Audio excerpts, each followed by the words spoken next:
A lot of moving pieces here. Thank you for putting them all together.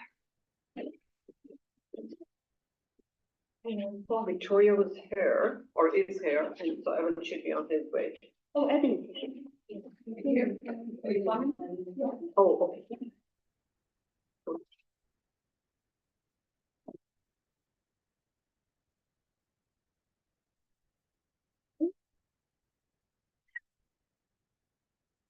We are now live on YouTube.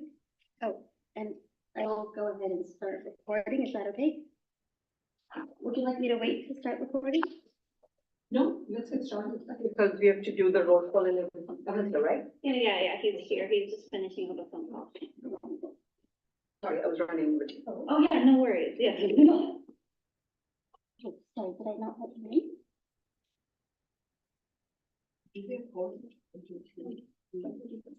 Okay, I'm moving the mouse.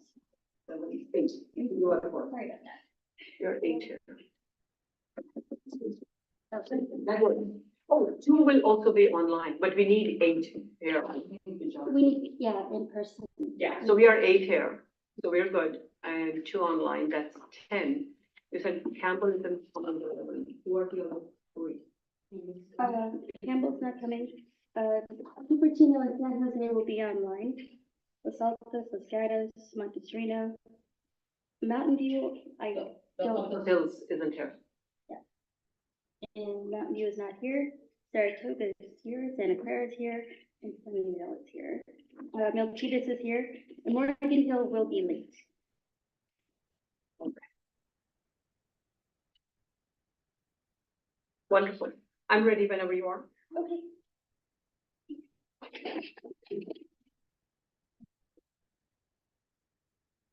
If you want to call the meeting to order. Yeah, are you ready? Yeah. Okay, great.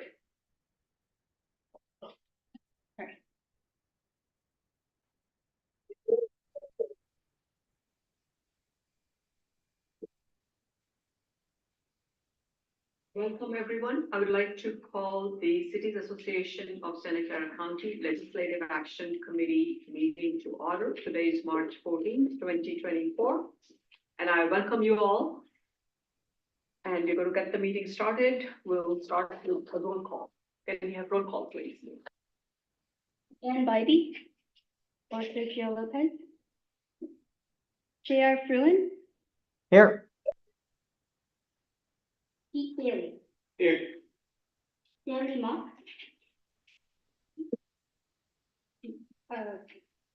Rob, Carmen Montanes, here. Javed Alahi, Present. Mark Turner. Here. Walk in the door. Ellen Kamei, or Pat Showalter. Greer Stone, Here. Peter Ortiz, Present. Kathy Watanabe. Here. Tina Walia. Here. Alyssa Cisneros. Here. Perfect.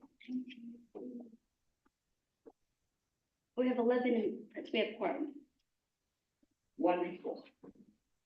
Thank you so much. And we're going to get started with the consent agenda. There is only one item, that is to approve the minutes from the Legislative Action Committee meeting on January 18th, 2024. Any corrections or anything? So I thought I was here in January. Can you double check? Oh, yeah, of course. Yeah.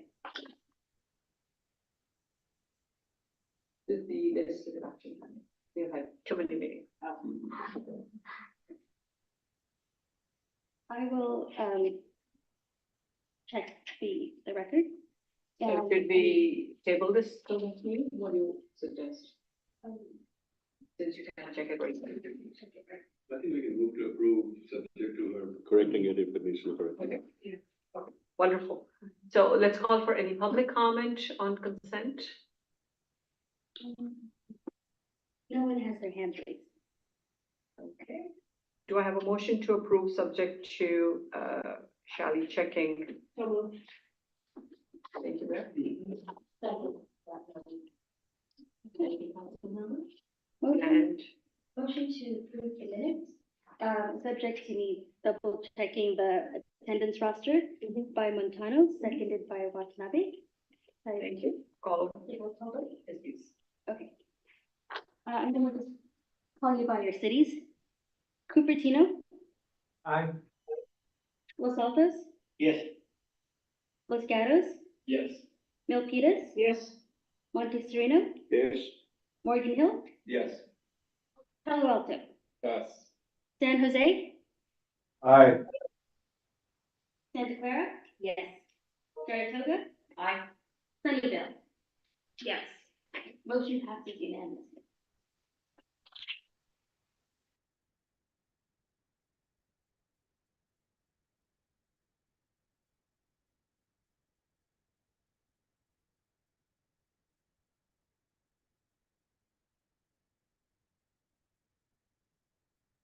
That's called perfect timing. We are ready with item number 2.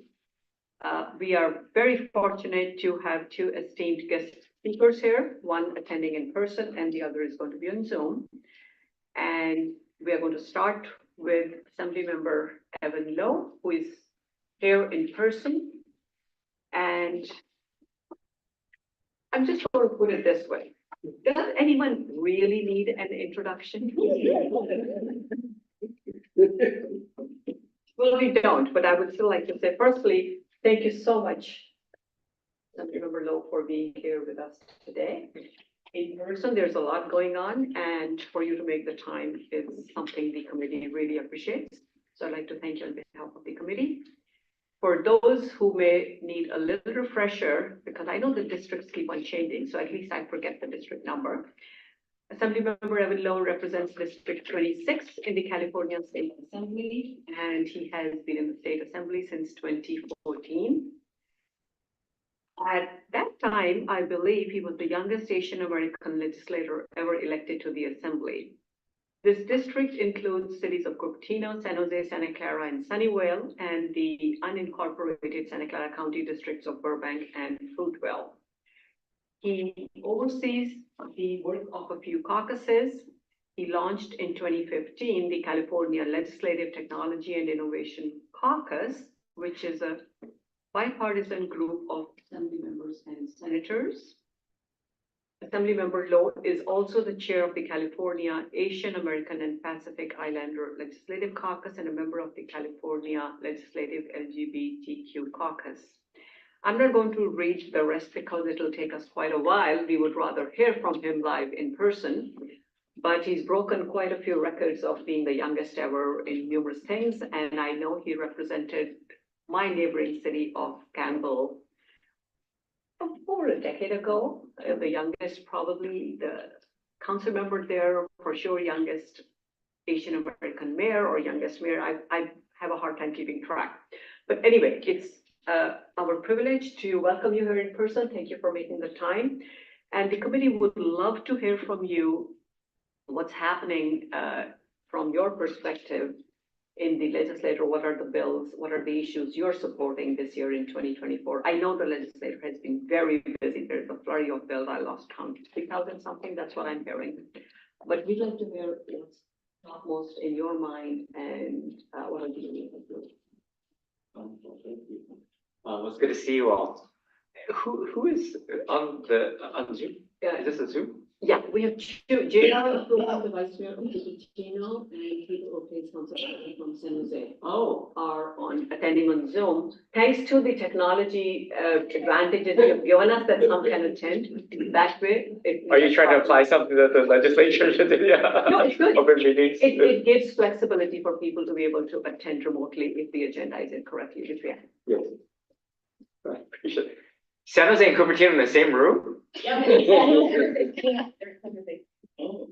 Remember, that's JR's stage. Oh, that's right. Yes, of course. Well, I know that you have serious business to get to, but it's a pleasure to be able to join you. And I know that I would love to just share with you briefly some of the bills in the final year that I have that I think is of importance for the constituencies that we represent, but also to hear from you on what we should be doing, given the state budget deficit of do no harm. Unfortunately, we are a significant 70+ billion deficit. In unprecedented times, we would be requesting from you and your cities some of the budget requests and hopefully getting some of those budget allocations directly to your cities, when unfortunately now it looks like that we have to temper our expectations given the budget and the climate that it looks like there might be. So trying to do no harm, I think, is something that we're looking at. But I have a package of 3 bills, and why this is important is because we also have a new chair of the Public Safety Committee, and I think so many are asking for some reasonable and sensible common sense solutions and addressing some of these different issues. So one of the bills that I have is on porch theft in partnership with Jeff Rosen, our district attorney. This is my 3rd time attempting to introduce this bill. And again, because of the change in the makeup of it, it is that of porch theft, porch piracy. That is, it is difficult to apprehend and charge an individual who goes on the property of an individual because it might be under a certain threshold, but because these are serial perpetrators, that these are known criminal syndicates, that these are not just your average Joe going into someone's home, but that they are criminal syndicates that know that they can go on in criminal activity. But because they're going on separate locations, that it doesn't necessarily meet the threshold. So helping to empower law enforcement and prosecutors to utilize an opportunities to see that if this reaches a general threshold of porch theft, that prosecutors can appropriately tackle these issues and make sure that there's a punishment that is appropriate. That's one piece of legislation. Again, that's with John Rosen. The other one is what we call selective targeting. This is a hate crimes legislative proposal. Oftentimes we see that even in this county, it is difficult to prosecute a hate crime unless the perpetrator articulates, vocalizes that he or she or that person is attacking because of a protected class.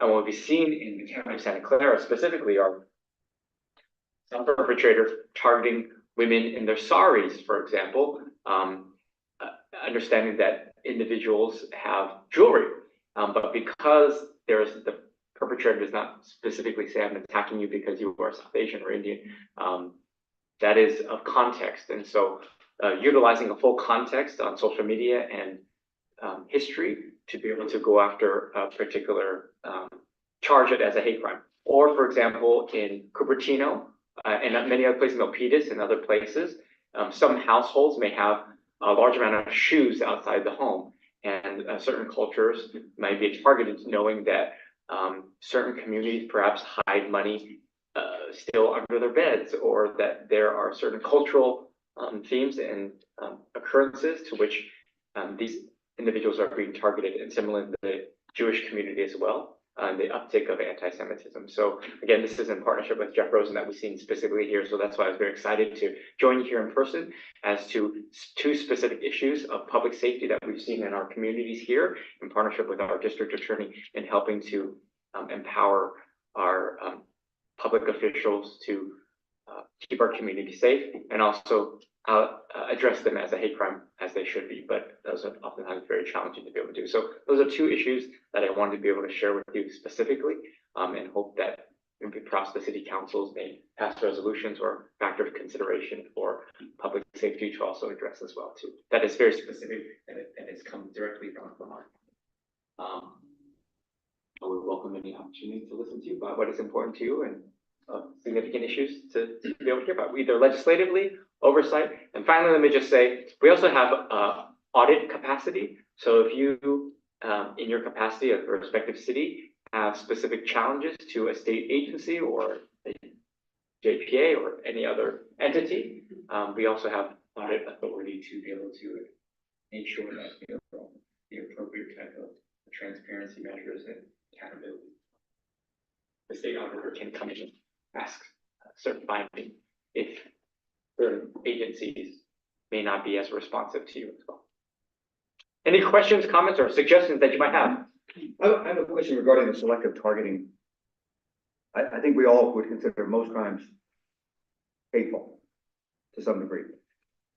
In this situation you described, let's say that somebody goes into a home and commits whatever crime for I guess you'd say a selected class. If they go to next door and commit that same crime but they don't fall under that selected class, is the crime then prosecuted differently? We give judicial discretion on looking at the totality of the circumstances. So in that case, for example, that you've outlined, the prosecutor would be able to best determine what was the motivation and intent if that individual was targeting specifically because of a protected class, for example. But in that circumstance, it doesn't sound like, just on the basic description, that would fall into that case. Okay. It just concerns me that if someone breaks into anyone's home, doesn't matter the class, it should be prosecuted at the highest level it can be prosecuted at.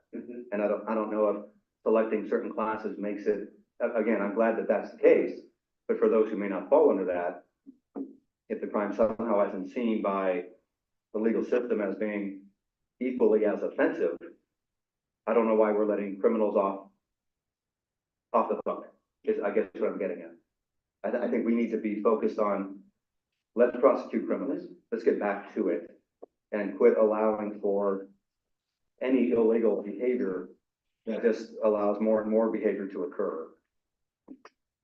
Yeah, the intent actually, though, is, yes, whatever the crime in itself is, but there's oftentimes referenced as enhancements, that there's an additional crime, that it is also considered a hate I crime. get that. So in that circumstance of targeting a protected class, not only the actual act of the robbery or whatever the violation might be, but then also is qualified as a hate crime, which has additional penalties associated to that. And also you allow for government to address and acknowledge the fact that these are hate crimes, and how do we appropriately respond? No, I get it. I just think any crime is hateful and should be prosecuted at the highest level, no matter who they're perpetrated against. And I'm great for the enhancements. I love it. Let's put these folks away. I love that we do it. Yeah. And the counter to that, just to share with you on the public policy of that, is that over the past 15 years, California did have a tough on crime, 3 strikes, and prison overcrowding. We were building more prisons than we were University of California systems and CSUs.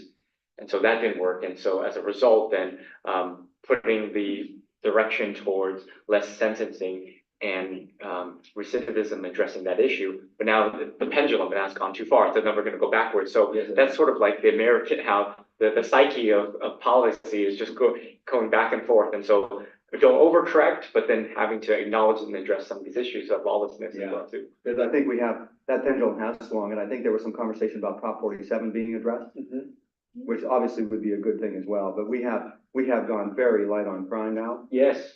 And I think we're all seeing it in every aspect that we hear from our people. Certainly, as I'm hearing from my folks, this has got to change. Yeah. Yeah. And then just as a reminder, also Prop 47 was a proposition that was voted by the people. Correct. And that there was a second proposition to lower the threshold from 950 that was voted down by the people. I get it. So we shouldn't do something to correct that though. Yeah, so but it's important though, as good surrogates of public trust, is to help inform the electorate of what the cause is and how do we address these issues without going backwards. That's also very important because we've been there before, but how do we make sure that we are enforcing the law that exists and go into the fundamental problem at hand too. Oh, I get it. Yeah. Lo, Sure. Thank you. Please.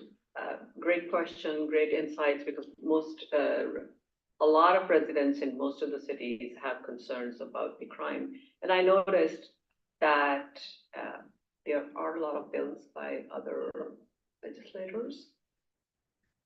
Any thoughts on that? Since we have brought up Prop 47 here and the impact on crime.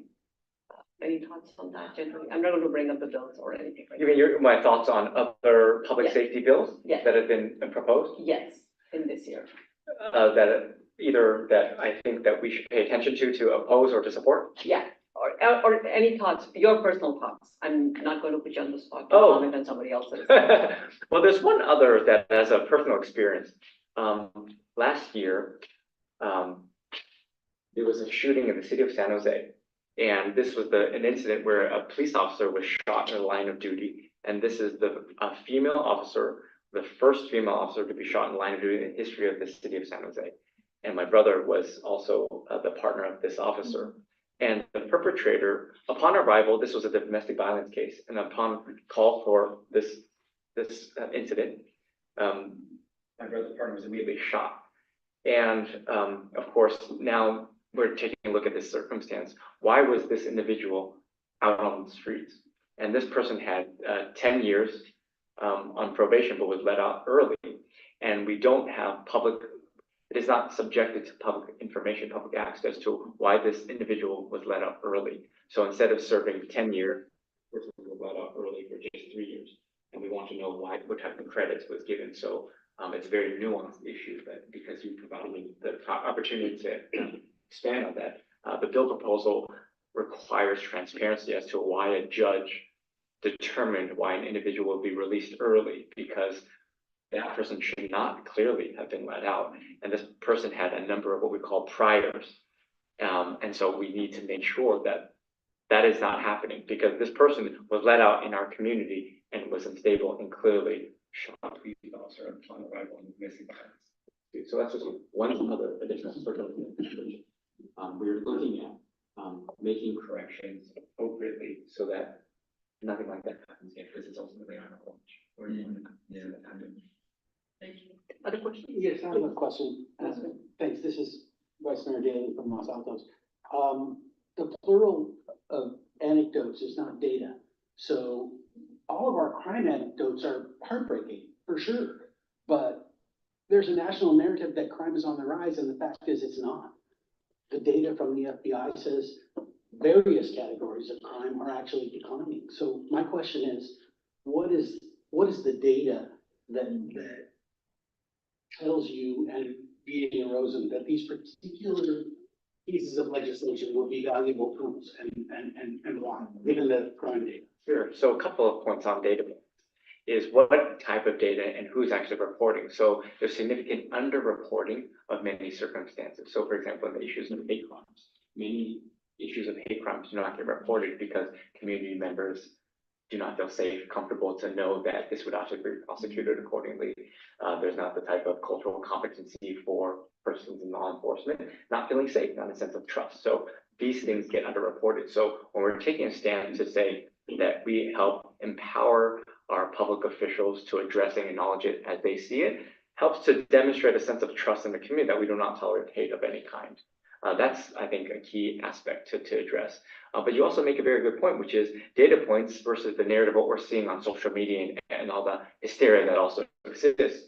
But the fact is also that we're not necessarily enforcing the laws, because rank and file police officers understand and know that many times in circumstances, there's no incentive for that line officer to arrest someone because they know that that perpetrator will go right back out. So they're less inclined to actually engage. So helping to ensure that they know that if they actually arrest someone, that that person will face the necessary repercussions that is commensurate with the act itself.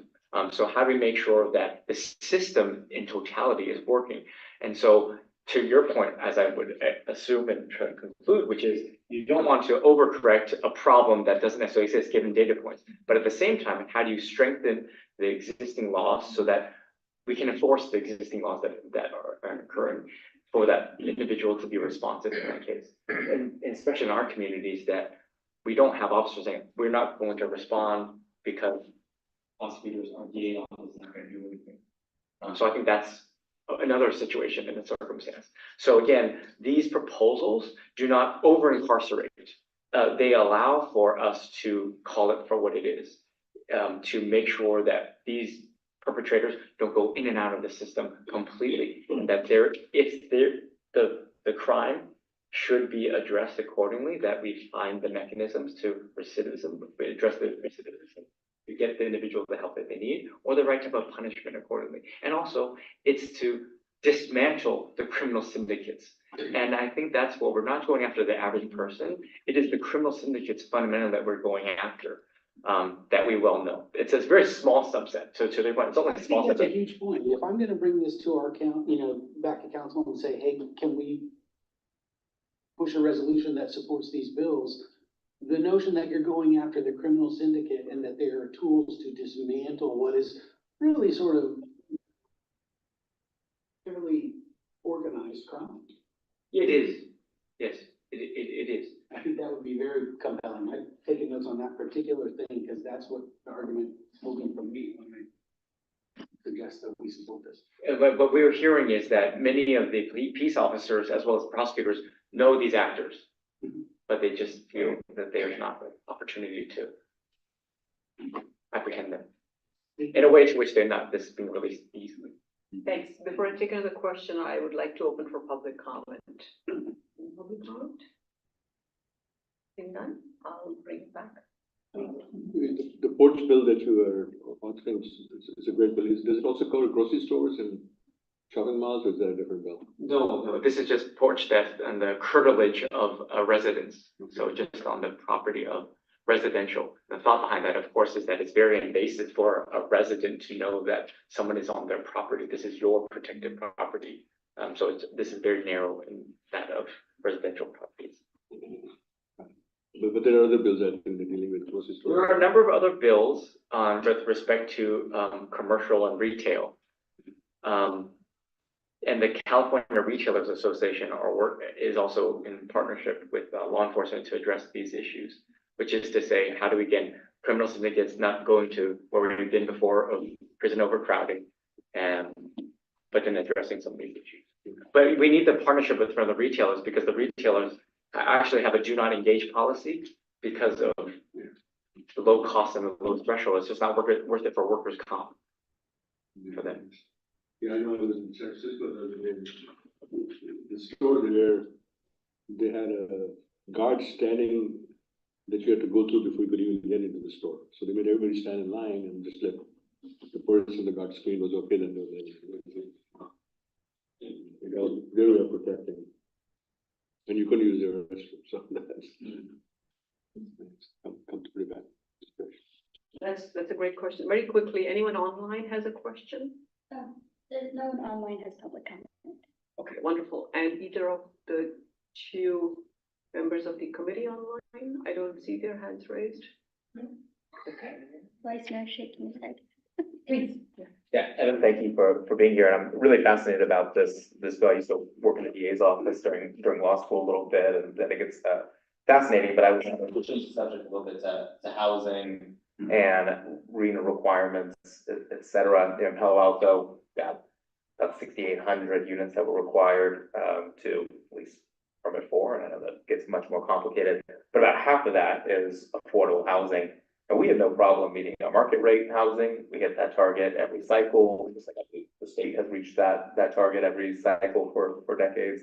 But I'm concerned about our ability to be able to reach our affordable housing targets. And given now the budget cuts, and even a couple of years ago, we had that $100 billion surplus. I believe the state only gave about $1 billion for actual affordable housing construction. And so me and I think many feel like we have this almost impossible task of being able to create this affordable housing without getting the support from the state that we really need to be able to have those government subsidies. And in Palo Alto, we've been doing the best we can. And I think we've dedicated over $50 million over the last several years towards affordable housing construction. We have a real strong resident base that is supportive of it. But we're just struggling to find the funding for that. And so in this budget cycle, with all these cuts, how's the state going to be able to help us meet those really overwhelming targets at this point? Yeah, I think that's a very good point, which is why I'm also glad to be here to listen, because at the current projections, we will not be able to meet California's environmental goals, specifically the lack of funding to be able to meet some of our thresholds and be able to tamper down some of our ambitions specifically. In fact, I even said in your council chambers that one of the regrets that I had on a policy issue was also on the elimination of the redevelopment agency as a carrot, as a tool to allow cities without supplanting that and replacing with also an alternative, or giving the tools. That should not just be the stick, but that should be the carrot as well too. So I'll make sure that we have some consideration on acknowledging and listening to you directly about not being able to reach those and needing the assistance from the state in order to achieve some of those things as well too. It looks pretty dire, I must say, but if that is the case, then also recognizing from the state perspective that cities should not be set up for failure, and that there should be some assistance where possible. Appreciate that. And I think that is the general feeling that many of us feel like we're being set up for failure, which is a tough spot to be in. Yeah. Thank you, Senator Overlow. You've heard from me, my city, almost 2 years, still not yes from HCP. The people are very lost. I know we are not in your jurisdiction anymore, but I'm sure Assemblymember Bergman will hear that, and she has heard that. numerous times from my city of Saratoga. But that's, as Mayor Stone just said, it's a challenge all across the Bay Area. And we're one large family facing similar issues. The details might be different, but the challenge is the same. Cities feel they are being set up for failure. It's unfunded mandate. We don't have the land. And on top of it, to add insult to injury, HCD does not say clearly what will make housing development compliant. They refuse to answer straight questions. They refuse to fund. 2 years running. 2 years running in my city since we submitted the first draft. This is unacceptable. We need your help. All the cities here. I'll say that on behalf of most cities, those who have struggled, and then we have builders remedies coming in. I won't even touch upon the bills that I'm going to mention to my colleagues here later on that are in the legislature this year. Well, a welcome opportunity to hear and listen from the specific unique perspectives of each city too, but also in totality of our region. So I know my colleague, Mr. Berman, is here too. So I know that he's delighted to be here and join as well too. But thank you again for allowing me the opportunity to say hello to each and every one of you. Thank you so much for making the time. Really appreciate that. We'll send that over to you. I'll be sure that we, yeah. Thank you, Robin. That's great. That's next one. Yours, Mark. Long time no see. It's been at least 8 hours. Good to see you, Evan. Thanks for hitting all the tough parts. I'm just gonna second whatever he said, and good to see everybody. Good night. Thank you, Dr. Berman. Thank you so very much for making the time to attend the Cities Association LAC committee meeting. And it is really an honor because this is, as you know, we finally switched to becoming a JPA. And so to start the evening with 2 assembly members, I deeply appreciate you making the time. I know you're very busy with your schedule right now. So we're going to get started. Again, does anyone not know Assemblymember Berman? I guess not. So I'll just zip through his introduction very briefly. He was first elected to the California State Assembly in November of 2016 and currently represents the 23rd district, including southern part of San Mateo County and the northern part of Santa Clara County. He serves as chair of the Committee on Business and Professions and the Select Committee on the Master Plan for Higher Education in California, and also serves on the Assembly Standing Committees in Elections, Insurance, and Transportation. He has one of the highest rates of success in the legislature, I believe, having sent 82 bills to the governor in his first 7 years in office, with 76 signed into law. There's plenty more to know about him, but we also know he served on the Palo Alto City Council. So you know the challenges that different cities here in this county feel and face on a daily basis. So without further ado, welcome and thank you so much. We would love to hear from you some of the bills that you have in 2024 that you're working on, and what's important to you. What are your legislative priorities? That's what we would all love to hear from you. Wonderful. Well, thank you so much for the kind introduction. Thanks for the opportunity to come and chat, at least virtually, with all of you this evening. I appreciate y'all having that flexibility. It made it a lot easier. Good to see everybody. I can't see everybody very closely, so I don't know exactly who's there, but let me just, regardless of who's there, thank you. Thank you for serving on your respective city councils. I know how hard that is, and it's been even harder over the past couple of years. So really grateful to all of you for the important work that you've done and the partnership that we've tried to create between the local level and the state level.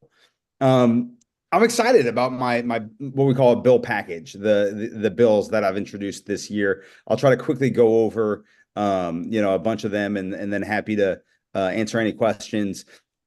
I'd say, other than the budget deficit, the theme of this year in the legislature is artificial intelligence, and trying to regulate some of the potential harms that we see around artificial intelligence. And like a lot of my colleagues, I have legislation in that space. I actually have 3 bills that have to do with artificial intelligence. The first one that I introduced, AB 1831, has to do with regulating the creation, possession, or dissemination of AI generated child sexual abuse material. And for those of you who aren't familiar with the term child sexual abuse material, it's essentially child pornography, but we're trying not to use child pornography, that term anymore. It's now child sexual abuse material. And I learned law enforcement, actually, the California District Attorneys Association came to me in the fall because I actually authored and got signed into law some of the first pieces of legislation regulating artificial intelligence, regulating deepfake technology back in 2019. One of those in the election space, one of those in the pornography space. And so the District Attorneys Association knew that. They came to me. They said, hey, we're catching people who have created images, sexually explicit images of children, but it's generated using artificial intelligence. And we have a loophole in the law that doesn't make that illegal. But we know that because the law says that child sexual abuse material has to be an image of an actual child. But the argument is AI, it's not actually a child. I would argue that there are thousands of child victims for every AI generated piece of CSAM, of child sexual abuse material, because the technology uses thousands of real images of real children. And that can be images of child pornography. It can also just be images that are scraped off of the internet. Images of children on people's public facing social media pages, images of children from schools. And this technology scrapes is a technical term, takes all these images off of the internet, puts it into their algorithm, and out spits a real looking image of a child that doesn't technically exist, but it's made up of thousands of children that do exist. And so I have a bill to add obscene AI generated images into our laws that prohibit the possession, distribution, and creation of child sexual abuse material. Another big bill that we just introduced in a big press conference yesterday has to do with AI elections deepfakes. That's AB 2655. I mentioned that I had the first bill in this space in the country 5 years ago. It was cutting edge, but it wasn't good enough. And I knew that back then. But because the policy space was new, because there are First Amendment concerns, we ended up watering that bill down a lot more than I wanted to before it got signed into law. But the AI technology has only become better and more pervasive. And it's not, 5 years ago, you needed a lot of money and a lot of skill to be able to create these images. Now you need an iPhone and 30 seconds and an app. And so we need to do more to make sure that people don't use this technology to destabilize our elections, to create images. All of you elected officials in the room can appreciate this, to make sure that elected officials aren't portrayed as doing or saying something that they did not say or do. And this bill actually goes bigger than that, bigger than our bill from 2019. And it also regulates images of elections officials, because we know that bad actors who want to destabilize our democracy, who want to kind of undermine voters' faith in our elections, could make images of elections officials counting ballots, or even of drop boxes to claim that they're unsafe, and to really harm our democracy and our country.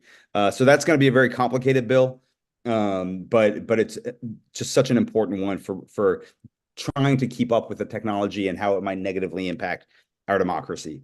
The last one's AI literacy, and I'm teaming up with the California Chamber of Commerce on this bill to ensure that all K through 12 students in California are prepared with AI literacy skills necessary to understand and use AI in a responsible way, including not only the applications of AI, but also associated limitations, implications, ethical considerations, as AI is increasingly becoming part of Californians' lives. Some other bills, I'm doing a lot in the education space, and I've got a bill that I ran last year. We were unsuccessful towards the end of the legislative process. We're bringing it back this year. It's AB 2097, the Computer Science for All Act, which continues my work in pushing for equity in computer science education. I saw this when I was on the Palo Alto City Council, but I was working at the Silicon Valley Education Foundation, and I saw that we have schools here in Silicon Valley, kids who are growing up in the shadows of these global tech companies, who go to schools that don't give them the skills that they need to one day succeed and maybe work at those tech companies in their own communities. And the sad reality is 31 other states already require every high school to offer a computer science course, and 8 states require a computer science course for high school graduation. I want to give people 5 seconds to think about what those 8 states might be, which 8 states require computer science as a high school graduation. 5 seconds. Probably thinking Washington, maybe like Boston. No, it's Arkansas, Nebraska, Nevada, North Carolina, North Dakota, Rhode Island, South Carolina, and Tennessee. We're behind those 8. We're behind 31 states. We're way behind those 8 states when it comes to increasing access to computer science education for our high school students. So this is a bill that I'm excited to continue working on. I have a bill that was brought to me by 2 constituents, one from Saratoga and one from Mountain View, if I recall correctly, 2 high school students who are advocating for health insurance coverage for wigs for Californians experiencing medical hair loss due to health conditions like alopecia. And these students have alopecia. It's AB 2668. These high school students were amazing. They were such good advocates. They shared their personal stories about how alopecia, how hair loss has impacted them, has impacted their self-esteem, their mental health, and said, hey, here's something that a couple other states are doing, and we think California should do it too. I'm very familiar with alopecia. One of my best friends, who I'm actually going to see at a wedding in New Orleans tomorrow, which I'm excited about. One of my best friends from high school at Palo Alto High School, got alopecia while we were juniors or seniors. And then he really lost all of his hair while he was in college. And so, I could very much empathize and appreciate what these constituents, what these high school students were saying. So I'm excited for that. I'm working on free tuition at West Valley Mission Community College District. For those of you in the southern part of my district, I'm joining forces with West Valley Mission to provide free tuition for their students. This is AB 3158, which gives our local community college district the authority to waive tuition fees, which will put significant financial resources back into students' pockets and ensure that students don't have to choose between taking the extra class that they need or possibly affording groceries or rent. And I hope folks don't think I'm being hyperbolic, because that's a real choice that too many of our community college students are making every day across California. This has been a passion of mine, an area that I've worked a lot in over the past 7+ years. Another bill to keep students safe is AB 2583, the Safer School Zones Act.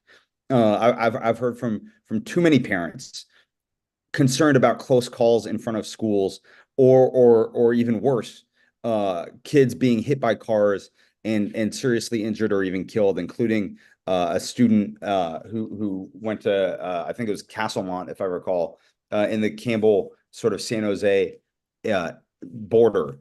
And so to protect all kids, parents, teachers, and school staff, we have to slow down. And that's hard for me, as you can hear from how fast I'm talking. But especially when we're around schools, especially when children are present, we need to slow down. And so this bill will increase safety in school zones through lower speed limits, clearer timeframes of when those speed limits are in effect. Right now, those signs say speed limit 15 miles an hour when children are present. But a lot of drivers don't understand when children are present. A lot of accidents happen because a driver doesn't see that a child is present. But a lot of states across the country are actually having signs that say, school speed limit 15 miles an hour during these specific times. And that actually has proven to be much more effective for protecting students, which is what we all, I know, want to do.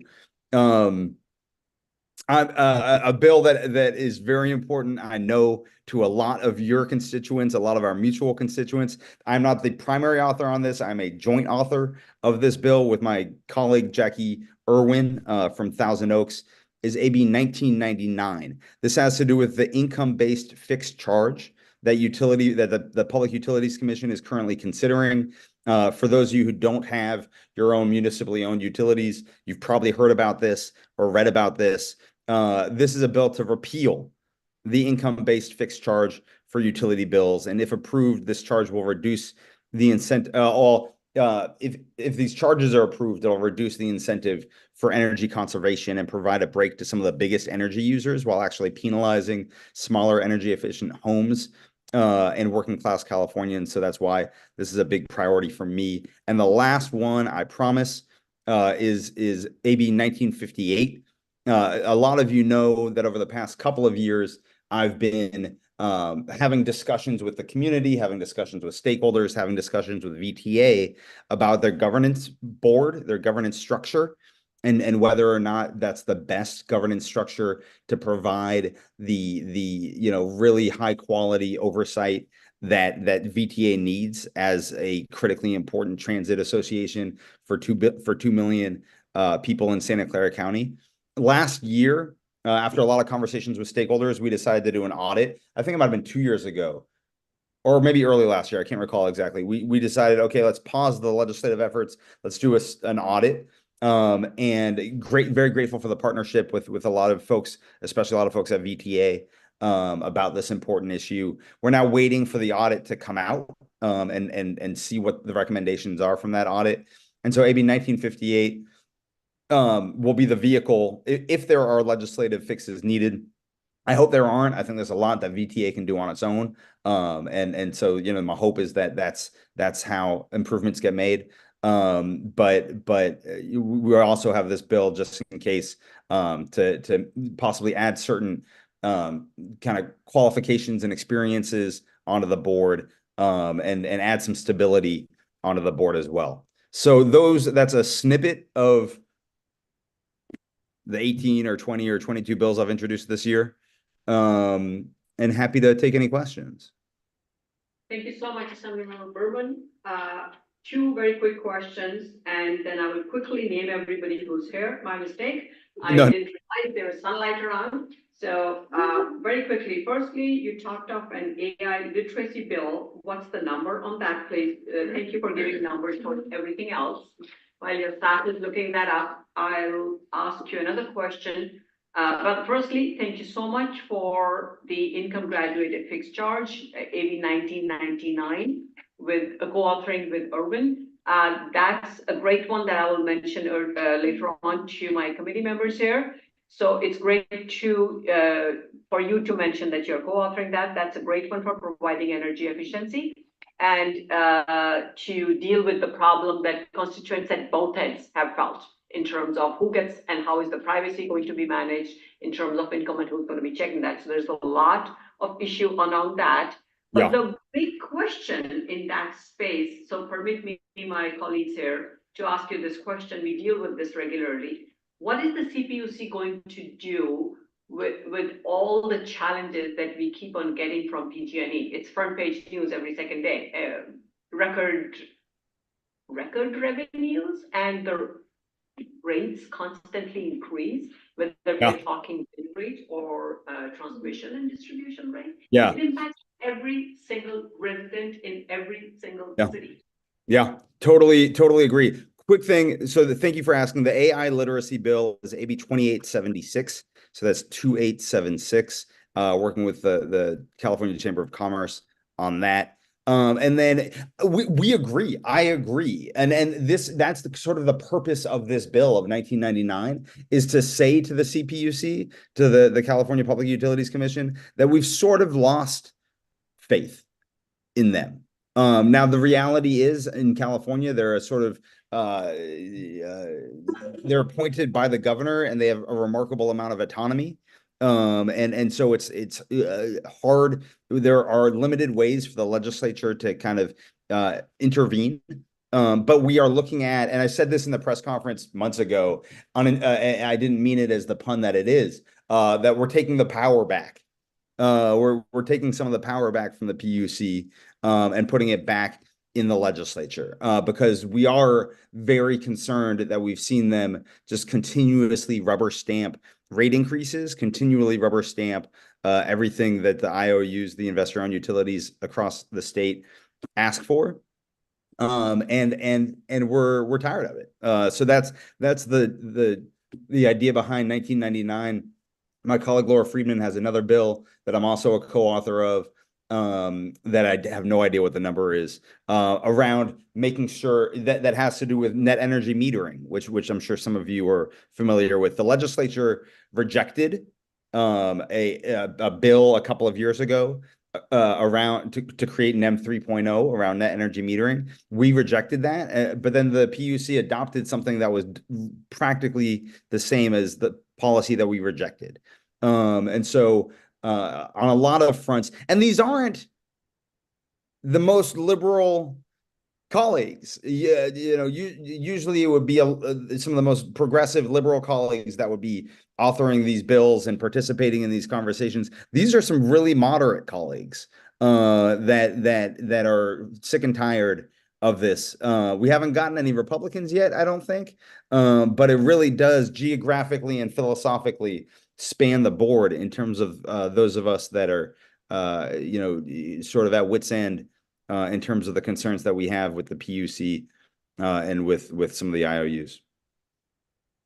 Thank you. So I believe in the interest of time, if everyone's okay, I will not mention the names, but there are 11 All good. cities, 2 All good. online, 10 here from the county. There are 14 in the JPA now. So I will mention one of your net billing bills later on, but are there too many bills out there? It was touched upon by Palo Alto Mayor earlier. His last question to Assemblymember Lowe was about the housing, affordable housing concerns. Essentially, what most cities are facing are constraints with budgets. Add to that the unfunded mandates by the state, and all of these bills, many of these bills are repetitions. There are 6 in that space, 6 identical to that 181999. And what's the impact on the cities? Is that something the legislature is thinking about, or the workload that ends up being on the plates of individual cities with limited budgets? And I'm just seeing the note from Elise in the chat. Elise, that is correct. The Freedman bill has also been amended to be kind of similar. Will you, if you can, find the number for the Freedman bill and throw that one up there also?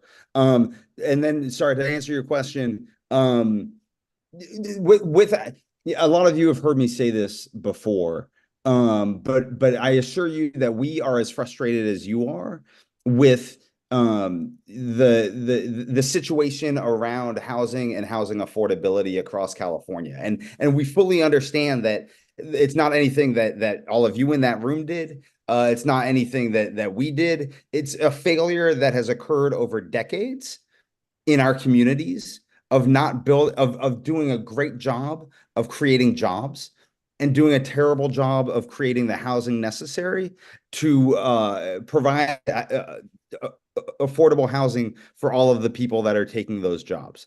And it got to a crisis point where more needed to be done, and more needs to be done by everybody. And so that definitely includes the legislature. And I don't have the numbers off the top of my hand or off the top of my head, but California has spent more money on affordable housing in the past couple of years than it has any other year in the state. And so that's through dozens of different programs to try to push out money to our communities to develop affordable housing. But I fully appreciate that it also means that we're asking our local governments to do more also. And I've said this before, and I'll say it again, that we need to provide more resources to all of you to help you with things like creating housing elements. I'm very, I've met, we had a good chat in Saratoga. I've had good chats with a lot of my cities around the challenges that all of you have had in developing housing elements, and the fact that, frankly, there are a limited number of consultants to do this work, and they know that they are on the better end of the supply and demand balance, and are taking full advantage of that situation. And so, I definitely want to continue to provide more resources to all of you to do the hard work that I know you're doing, even though I know that it's you don't always want to. Yeah, well, thank you for your support. I won't even go into the housing element, almost 2 years. I know it. I know we had a call with HCD. Let's take questions. But go ahead. Hi, Mark, it's Alyssa. Hey. Sunnyvale. Hey. Yeah, I'll refrain from discussing the housing element process, although Sunnyvale was just recently, we got our compliant housing element, just, I think it was, 2 weeks ago. So Congratulations. we did it. But, you know, we're considered pretty, you know, really good on housing generally, and it took us a while. So this is something that Yeah. we've got to work on and refine, right, over time. But I want to talk about something that is very present in my community, and that is additional support for transit solutions that reduce greenhouse gas emissions by providing a last mile transit option. So I'm talking, you know, the via shuttles, for Mhm. example, if you're familiar with those. Mhm. And there is this huge coalition of chamber, downtown business association, student groups, seniors, the unhoused advocates that have come together to say, hey, Sunnyvale, we need one of these shuttle services all around the city, because we do want to get to Caltrain, but we also want to have ways for kids to get to after school activities if their parents aren't available to take them, or for seniors to be able to get to where they need to go. And it helps the small businesses by getting more people through the doors, et cetera. There's just the public benefits continue. And there are some grant opportunities from the state. However, you know, those grant opportunities are really limited. And so we're faced with this choice, like, well, we could take this 4-year grant, but there's no money after that. So do we have to budget in this $2 million to the city to keep it going forever? Or what do we do? And so I guess seeing, and oh, I'm so sorry. My apologies. No worries. When I see some kind of outpouring from disparate groups joining into coalitions for something like this, I really pay attention. And so thinking about ways to get more support from the state to help cities offset that massive cost of having to do something on an ongoing basis. Because it's hard to say, yeah, you can have it for 4 years, I may have to take it away. So those last mile transit solution, greenhouse gas reducing emissions grants would be awesome, and to have more flexibility around that as well. Yeah, no, I appreciate the point. I'll keep an eye. I know we're kind of tight on time, so I'll just quickly say I'll keep an eye out. This year is going to be very tough, as I'm sure my colleagues have all said. A very, very difficult budget situation, but we'll continue to keep a lookout. And then we're also working on a 9-county, potentially a 9-county transportation measure in 2026. And so that's, another thing to keep an eye out as a possible opportunity for funding for those types of programs. Oh, that's really interesting. That's really interesting that I would have that kind of flexibility. Okay, cool. Thank you. Thanks, Assembly Member. I know you said you're out of time. I've got 2 quick questions. If they can quickly get their questions in, and take a moment to respond. Hey, guys, Mark Turner, the mayor of Morgan Hill. I am going to come back to the housing element. We have groups from legislator after legislator indicating their empathy for us and also expressing their frustration with HCD. So my question is, because we can't do anything about it as local elected officials, but only you can in Sacramento, what is being done by the legislature to address the problems at HCD? We can't keep doing this, and for someone to be waiting 2 years is ridiculous.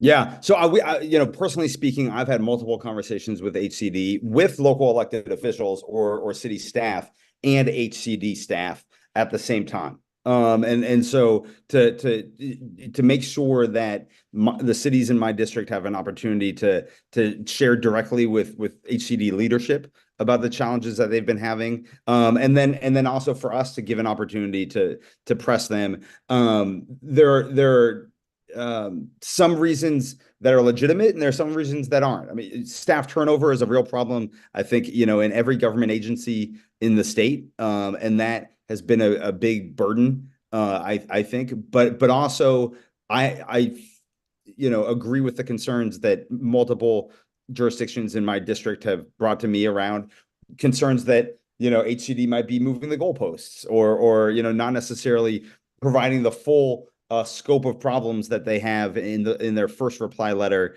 and raising new problems later on. And we've expressed to them, I personally, I can't speak for my colleagues, but I personally have expressed to them, that's inadequate, that's not okay, and that we need to do better to make sure that everybody is on the same page when it comes to the work that we're doing. Well, I appreciate the answer. I don't know that addresses what the fix is. Something's broken, and I guess what I'm asking is, who does have oversight? Is it the legislature or is it someone else? Yeah, no, it's the legislature. And if you have suggested solutions, please, let me know, or I apologize. I don't know who the assembly member from Morgan Hill is. I don't know if it's maybe Osh or Speaker Rivas, or maybe Senator Pellerin. Yeah, thank you. Appreciate that. Yeah. Thanks, Councilmember Berman. As we speak, builders remedy is going through the roof in my city, which is your constituency, pardon my saying so. Residents are beyond upset at the quote unquote inaction. The city council will be saying the inaction is not on the part of my city. I just want you to know that that's the situation we are in. Yeah, I'm sure. I appreciate that. I've got a builder's remedy project proposed a block and a half from my house. So I understand what you're saying. As you, I'm sure, know, the builder's remedy was passed, I believe, in 1982. So that's something that's been state law for 40 years. But I agree with you completely that the vagueness in it and how the lack of guardrails in it is a huge problem that I disagree with as well. And so that's something that I know we're looking at in the legislature. I know that I was looking at legislative solutions. I heard a colleague of mine was looking at them as well. That colleague, for numerous reasons, it made more sense for them to take the lead. I'll follow up with them to see how those conversations are going. I know they're very delicate conversations, but I want to reiterate for everybody that this has been the law in California for 40 years. And so it is just now being abused by a lot of developers, and that's a huge problem, and it's something that we're looking to fix. I'll follow up with you on that. There's one last question, Councilmember Lahi. I'll make it a quick question. I appreciate all the work you're doing on AI. I think that's really forward looking. My name is Javed Elai, by the way, from Montessorino. Do you also have a bill so people can identify what's AI and what's not? Because that's really going to be the crux of it, because that's where all the people are going to come forward and take victims. So hopefully you're working on that. And the second question on the housing element thing, let me just kind of finish there. I appreciate all the problems we're having with the housing. My belief is it's really not a housing problem, it's a transportation problem. Urban cities don't provide housing for everybody, people who commute by train or otherwise to get there. So we have a transportation problem that's being tried, we're trying to fix it. It's like a dog chasing its tail by saying, let's build affordable housing. The more affordable housing you build, or more housing you build, the land prices goes up and you can't build affordable housing anymore. And so, the cities are getting very expensive in this Silicon Valley, so we can't build affordable housing, period. So I don't know if that transportation problem is going to be addressed properly. It doesn't look like it, but that's expensive proposition also. That sounded like a plug for high-speed rail if I ever heard one, but that'll be a separate conversation. Anything, clean energy, high-speed rail, whatever. So on AI and having markers to be able to identify, absolutely. Different colleagues have legislation focused on that. I believe Senator Becker, who we overlap together, I believe Senator Becker has a bill on that, and then I believe Assemblymember Wicks in the Assembly also has a bill on that. So yeah. For those of us who are focused on elections, we have a sort of comprehensive package of bills to try to target and regulate all the different ways, all the different fixes that are needed to make sure that we can recognize it and that we can regulate it. Thank you. I would like to quickly open public comment. In the room, online? No, none. The two members of the committee who are there online? Councilmember and Vice Mayor, any questions from them? No? We will take 30 seconds more of Assembly members' time. There's only one question, Mayor Montani. Very quickly, please. We have one more item and I need to wrap up this meeting and he needs to go. Hi, Assemblymember Berman. This is Carmen Montano from the city of Milpitas, Mayor. I do love how you haven't given up on AB 1958. That's the VTA. Yep. I really believe that every single city should be represented on that board. It needs to be continuous, not just, taking turns, because it disrupts the whole, the whole process. And I really do like that you're still on that, so continue. Thank you. Lots of different ideas that are all, definitely worth discussing. So I appreciate that. Thanks so much. Great, thank you. All right, y'all, gotta go. Thank you so very much for your time. Really appreciate you making the time to attend, and have a nice evening. Thanks, you too. Thanks so much. Bye-bye. Okay, that brings us to the last item on the agenda, which is a discussion and most likely no possible action tonight, but the agenda says discussion and possible action regarding state bills introduced in the 2024 legislative session. So looking at the time, I'm going to do a bit more talking than I planned in the interest of time. So you heard some of my remarks earlier. The bills list got finalized 2 to 3 weeks ago. And as we all know, changes are being made as we talk, and people are still trying to understand the impacts of these bills. I think 3,000 plus bills. That's what I recall. And thank you, Nisa, for confirming that by nodding. So the process that I am thinking of, and thank you, Mayor Turner, for sending some of the bills that you are looking at. The process I'm thinking for this committee, looking at the timeline, it would be best for us to review these bills, the few that we choose in our April and May meeting, because bringing a few for discussion and for the LAC committee to recommend to the Cities Association board, because they get to make a vote, the final vote to take a position, and then the letters of support or opposition or asking for amendments are sent.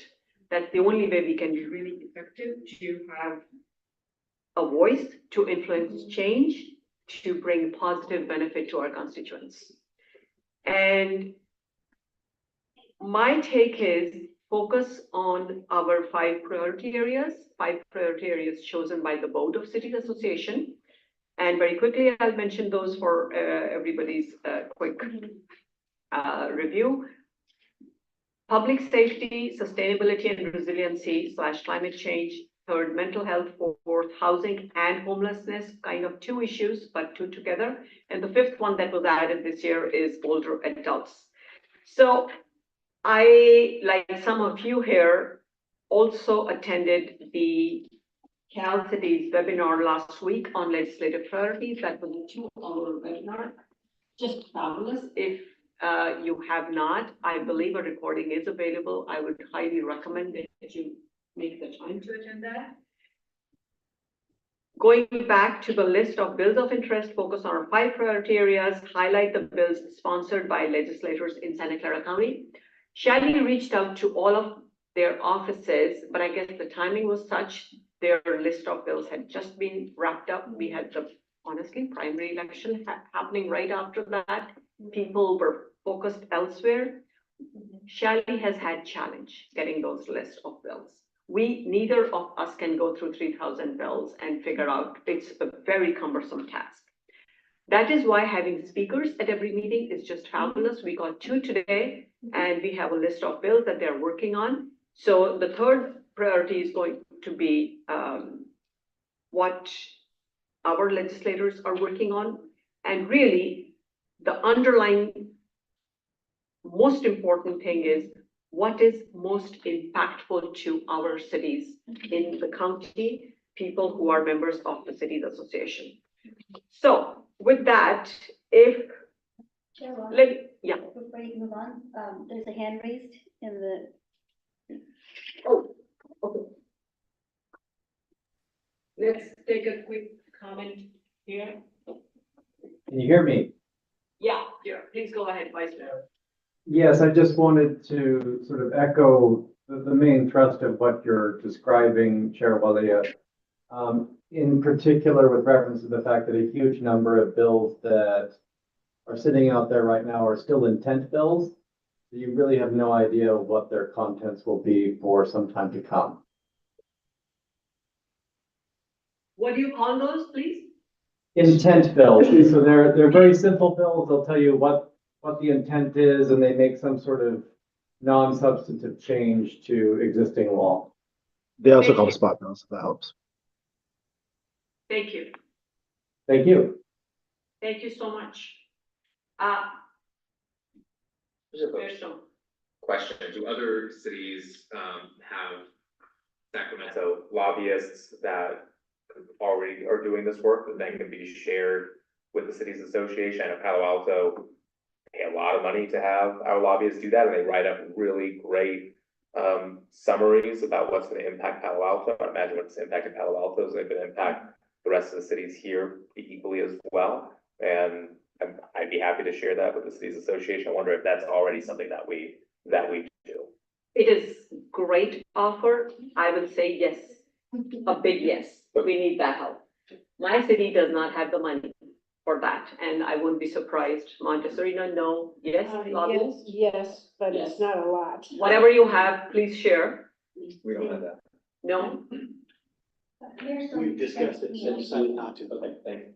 Yes, actually, I have a list. We use Townsend and I have a Oh, list good. that they've prepared, yeah. Lobbyists? We don't have one considering getting one. Okay, hello. Hello. So it seems that would be very beneficial. Whoever has that would be of great interest to, well, this team, that'd be wonderful. It may also be worth it just to have it present if they're available. Give them 15 or 30 minutes. That'll cost us money though, if you want. Well, I don't know, we have some money, and maybe. I can have a list, what they're, Nice. but. Okay, so I'm going to ask another quick question.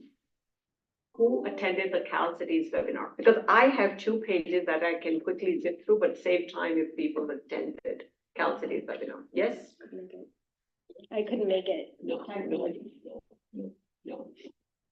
Okay. Here is something I can offer. I attended the webinar, and Seth Miller was very helpful in looking at the hot bills that CalCities is supporting or opposing or taking a position or not a position yet. I'm going to pause. There's another hand raised online. Okay. Hi, this is Zane. I just wanted to offer that if it's helpful to share the deck that came out from the CalCities webinar. It's actually pretty expansive and provides a good overview of things that they're watching and supporting at this time, as well as some of the spot or intent bills that are sort of pending. Just wanted to offer that. Sure. Thanks, Zane. I have that. Shelley has that. And oh, Zane, yeah, that would be great. If you can send it to Shelley, I'll take you up on your offer. I thought it was the same deck. Is it different? Sorry. And you said it was recorded? No, that's a webinar. He's talking. There, Okay. from what I understand, and Nisa can correct me if I'm wrong, they have been narrowing the list down. Just think of 3,000. They have lobbyists in each of the different policy areas. That's the 2-hour webinar that's available on the CalCities website with the web slides. And every few days, that's what I've been working with. They keep on narrowing what are hot bills, what are priority area bills. So if you can bear with me, it may take me a good 5 minutes. I spent some time trying to condense the information. It's at least 90 to 95% correct. I may have made some mistakes, but to give everybody a sense of what's coming at us, I am happy to go through this. And we do need to wrap up. Nisa has to start the next meeting at 7 o'clock. Okay. Housing element, builders remedy related bills. There is a lot of talk of substantial compliance with housing element. My commentary, it's going to impact us negatively. It is very concerning to me, the way I read it, that HCD will have a lot more control when they are already not giving us clear direction. And some of these are actually quotes from the CalCities webinar from their lobbyists. What is going to bring a housing element into compliance? And they continue to add more bills. Reviewers are changing all of the stuff that we know of. So these are AB 1886 by Alvarez, AB 1893 by Vicks, AB 2023 by Quirk Silva. Can you repeat the last one? Can you send that to us? Sure, it's my rough draft, but I'm happy to Bill, share. just to have the bills listed. Okay, sure. Multiple bills on development fees, which will impact the city's revenues. SB 1210 from Skinner, who's the chair of the committee, that's going to put a cap on the utility fees, all the utility fees, pretty much. AB 1820 is asking cities, listen to this one, give an estimate of fees to a prelim application within 10 days. And the lobbyist, Cal City's lobbyist said, how can you expect that? The project scope is not even clearly spelled out. It's going to change. It's hard to figure out anything. How can a city give the final fees, the permits, etc.? Then SB 937 by Wheeler. I couldn't get all the details on this one, but there's a big change, is what I heard, coming on this one, which will delay the payment of taxes and fees. Huge local government concern. Next subject, property tax postponement. The first one may actually be beneficial, I don't know. AB 2564 by Werner for seniors and civil folks, something with property tax postponement. Then the other one is of concern, SB 1164 by Newman, ADU new constructions to exclude property tax for 15 years.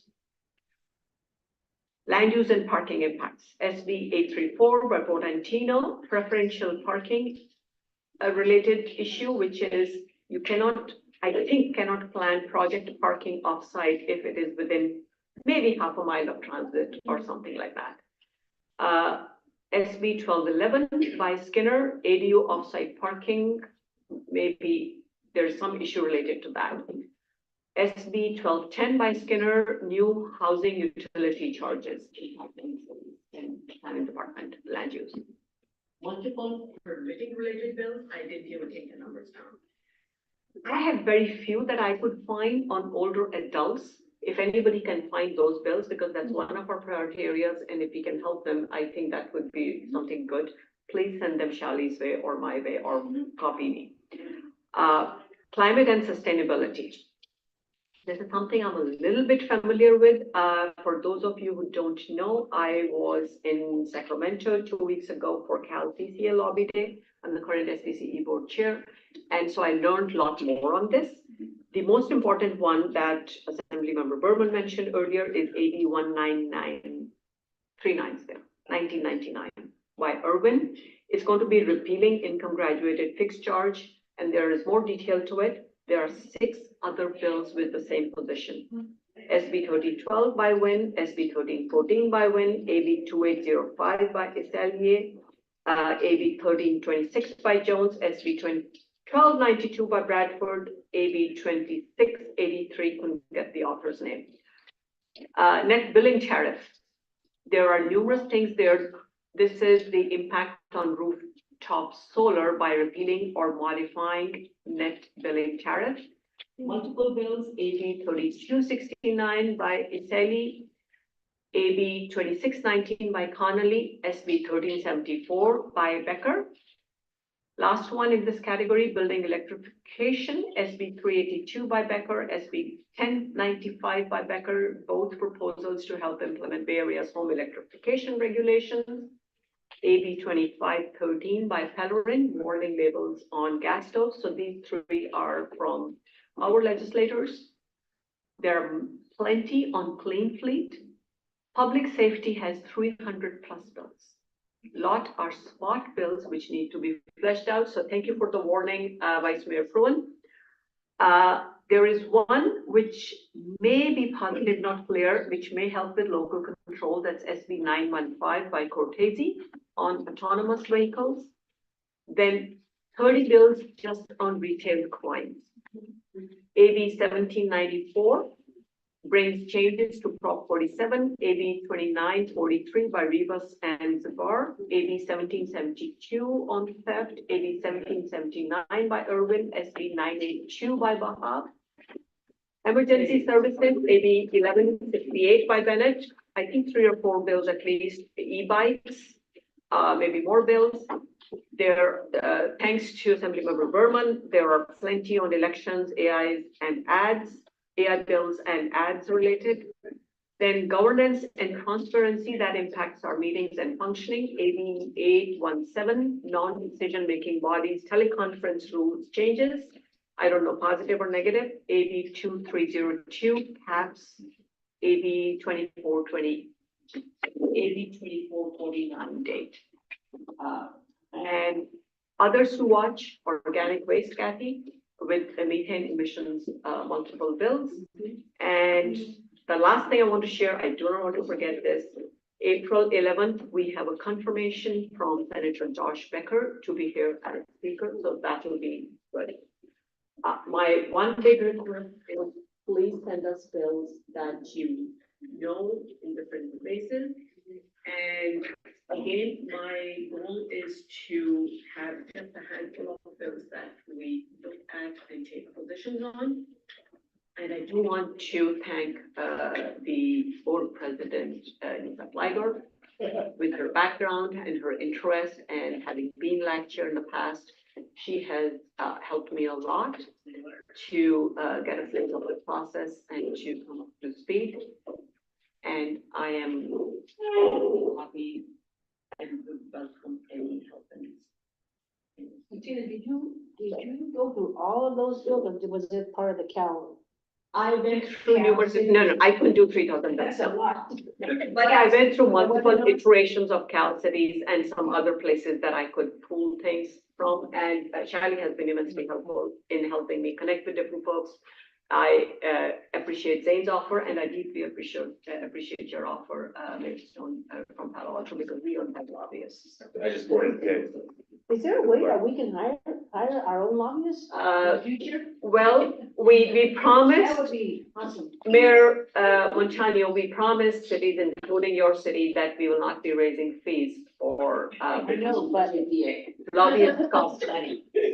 So happy to consider that and pass it on to the president of the board. If the city ever want to it might be increase. something that we might have to juggle. Thank you. In the interest of time, let me quickly open public comment period. Any public comment? No? I should be asking you for questions, comments, but I'm looking at Nisa. I don't want to run this meeting. Quick comments, but none online. Nicely done. Good meeting. You did a great job. Thank you. Tina, thank you so much. Call me with any feedback or anything that we can do. Let's make this representation coming from the large family of the county of Seneca. I truly believe there's a lot of impacts coming our way, and we need to work together to watch our influence. Thank you so much. Very interesting. With that, the meeting is adjourned. Yeah.